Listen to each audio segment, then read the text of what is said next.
Tala Fou se whapopong o I tala mai Ausetalia.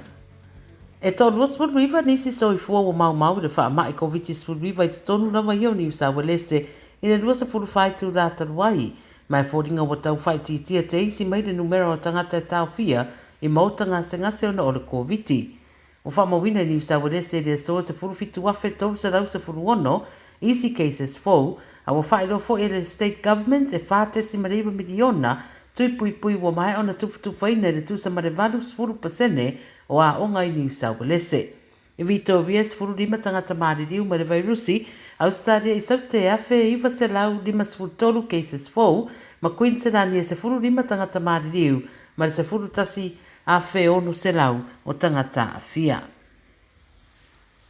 E leo toi ai seisi tangata whaopopo wa awhia I le vairusi o le COVID-19 I lunga o le waa o le HMAS Adelaide, leo taunu atu nei lau whanua o tonga mo le tui nato whesoswani mo vaenga na awhia le tsunami. Sa whaatanga le malo o tonga na taula le waa malau ese le uta o sapalai e au whiai suawa I mama matulanga mana umia mo le soifua malanoina. E ui e luas futoru tangata le au waa na whaamaonia le awhia le COVID a malanga atu le waa mai Ausetalia I tonga I le vai asutaruai.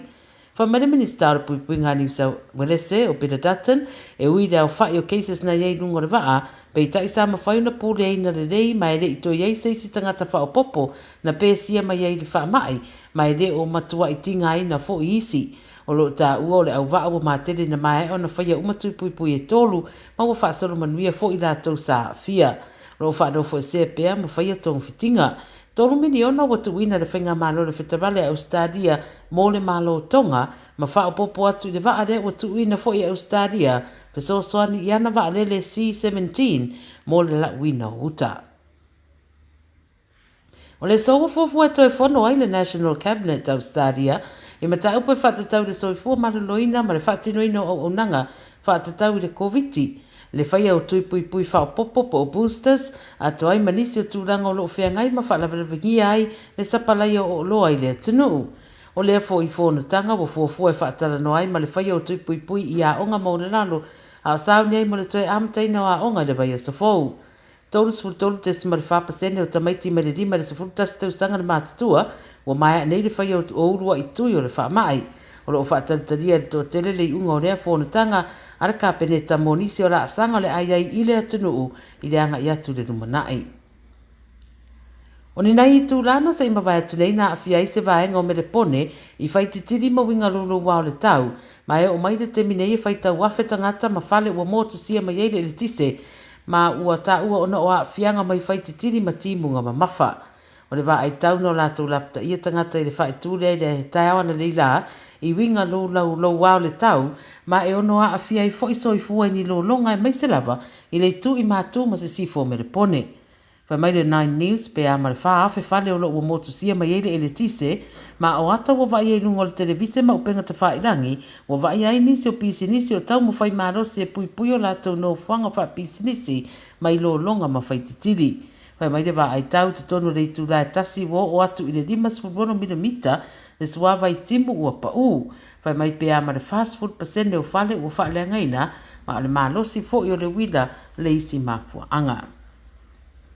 Tala muli ua po e leo le sa avea matangata whai por kalame I nungo le televise fitu o le alata fitu po le Channel 7 Ausetalia o Andrew O'Keefe pe o na masani na whaatautai mai le taalonga o le The Chase Australia. Lo whetau ina le ripote le 7 News sa iau wina le ua sa ituro ua sa tama itai matakiki matatui o ia I le taulanga I sini pe ona whetau ina le nei ripoti. O O'Keefe lima sultau sanga na pu ina le afo le whae le bavao na nei nā ina ua mai ona longo ina leo. Wha mai leo na whairua ina ri o O'Keefe ma sa tama itai lo na whale le sa ruasfuru lima o le masina le nei tu poi maramata upu lea na amate se tau ngā upu a muri ane tūra I mayei le tūranga pe ona ripotia. O Andrew O'Keefe e fia e to tele lona whaafoina o le Paul Kalame The Chase Australia ma isi fo I shows sa host tai mua ma o ia sa whaaururu iai le charity o le White Ribbon Foundation le na whaatuina le lua hafe ma le fitu mo se whesosoani I tangata e sawa aina I ainga po o le domestic violence. O mai le teminei o lo whaataria pe whaia ni o na morianga e leo leo a o wha ngā sonoai suenga i lea fo i mata upu. Ma o tala nā le weireo Samoa mo le nei a wauli.